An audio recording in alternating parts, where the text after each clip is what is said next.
Assalamualaikum everyone. I hope you are all doing well. Today we starting a very interesting and very important lecture, chemistry and its branches. What is chemistry? Chemistry है क्या?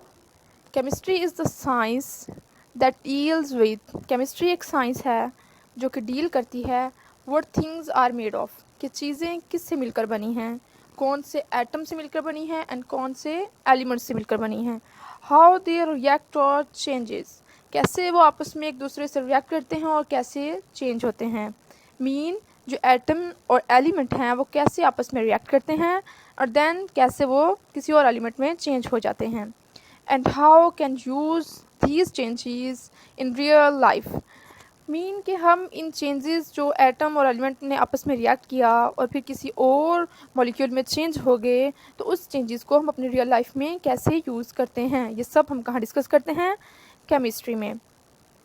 In simple words, सादा अल्फाज में हम क्या कहेंगे, chemistry is the science. Chemistry एक science है किसकी, मैटर की एंड चेंजेस. केमिस्ट्री मादा की एक साइंस है और जो इसमें चेंजेस आते हैं, ठीक है, इसकी सारी स्टडी हम कहाँ करते हैं, केमिस्ट्री में. इसकी एग्जांपल हमारे पास है when water boil.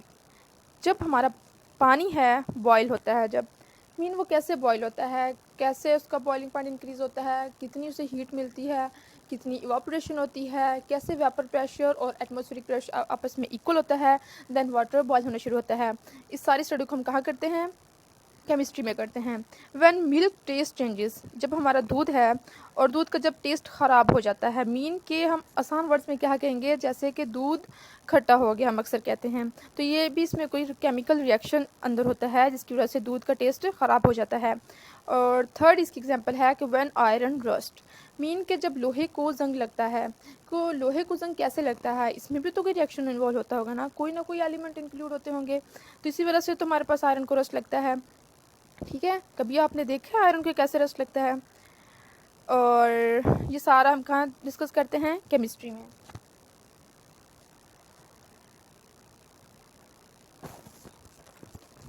Then we discuss why do we study chemistry.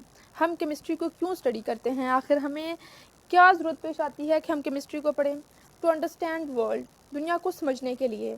दुनिया से मुराद कि दुनिया में इतनी ज़्यादा चीज़ें हैं, मतलब हम जो बर्तन हम यूज़ करते हैं एंड बाकी इतने ज़्यादा एटम्स एलिमेंट्स, ठीक है, ये एटम्स एलिमेंट्स जब आपस में मिलते हैं तो मिलकर क्या बनाते हैं, मतलब हम अक्सर कुछ बर्तन क्या क्रोमियम के बने होते हैं, प्लैटिनियम के बने होते हैं, और भी बहुत सारे क्रोमियम, आयरन, जिंक वगैरह, ये कहाँ यूज़ होते हैं, किन बर्तनों में यूज़ होते हैं और किन चीज़ों को बनाने में यूज़ होते हैं.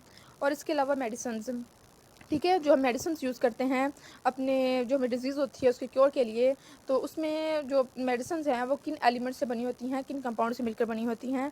ठीक है, इन सबको समझने के लिए हमें किसकी ज़रूरत पड़ती है, केमिस्ट्री की.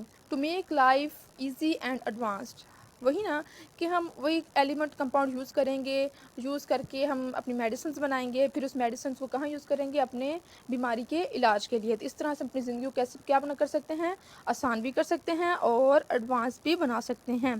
टू मेक न्यू मेडिसिन, वही आगे थर्ड बात कि हम न्यू मेडिसिन बना सकते हैं, मटीरियल्स बना सकते हैं एंड टेक्नोलॉजी बना सकते हैं. इसलिए हमें केमिस्ट्री को पढ़ने की ज़रूरत पड़ती है. अब आते हैं इसकी ब्रांचेस ऑफ केमिस्ट्री. केमिस्ट्री के तो वैसे 7 ब्रांचेस हैं, लेकिन हम डिस्कस करेंगे इसकी मेन ब्रांचेस को. ठीक है, मेन ब्रांचेस में हमारे पास क्या आता है, ऑर्गेनिक केमिस्ट्री. ऑर्गेनिक केमिस्ट्री में हमारे पास क्या आते हैं, कार्बन कंपाउंड्स, ऐसे कंपाउंड जो सिर्फ कार्बन से मिलकर बने होते हैं.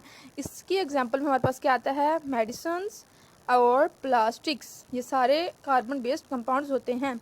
और इसके बाद आता है इनऑर्गेनिक केमिस्ट्री, जो कि सेकंड ब्रांच है केमिस्ट्री की. इसमें हम डिस्कस करते हैं नॉन कार्बन मटेरियल्स, ऐसे मटेरियल जो कार्बन से मिलकर नहीं बने होते. इसमें हमारे पास आता है साल्ट्स और एसिड्स. थर्ड इसके हमारे पास ब्रांच है फिज़िकल केमिस्ट्री. फिज़िकल केमिस्ट्री ये थर्ड ब्रांच है केमिस्ट्री की. इसमें हम डिस्कस करते हैं एनर्जी एंड रिएक्शन मैकेनिज़्म को. मीन के हमारे पास जो एग्जांपल ले लो, जैसे वाटर बॉयल होता है, कितनी हीट पे होता है, कितना हम उसे बॉइलिंग पॉइंट देते हैं, कितना मेल्टिंग पॉइंट देते हैं, ये सब हम कहाँ डिस्कस करते हैं, फिज़िकल केमिस्ट्री में. और इसकी फोर्थ ब्रांच है एनालिटिकल केमिस्ट्री। एनालिटिकल केमिस्ट्री में हम डिस्कस करते हैं टेस्टिंग एंड मेजरमेंट्स को। मीन के जब हम अपना एग्जांपल में हम बताते हैं कि जैसे हम अपना ब्लड टेस्ट करवाते हैं, ठीक है, हम अपना फुल बॉडी टेस्ट करवाते हैं और इसके बाद हम अपना लीवर टेस्ट करवाते हैं, हार्ट टेस्ट और बहुत सारे टेस्ट जो कराते हैं वो कहाँ पे किसके ज़रिए से होते हैं, केमिस्ट्री के ज़रिए से होते हैं। और ये किस ब्रांच के से हम पढ़ सकते हैं, एनालिटिकल केमिस्ट्री में।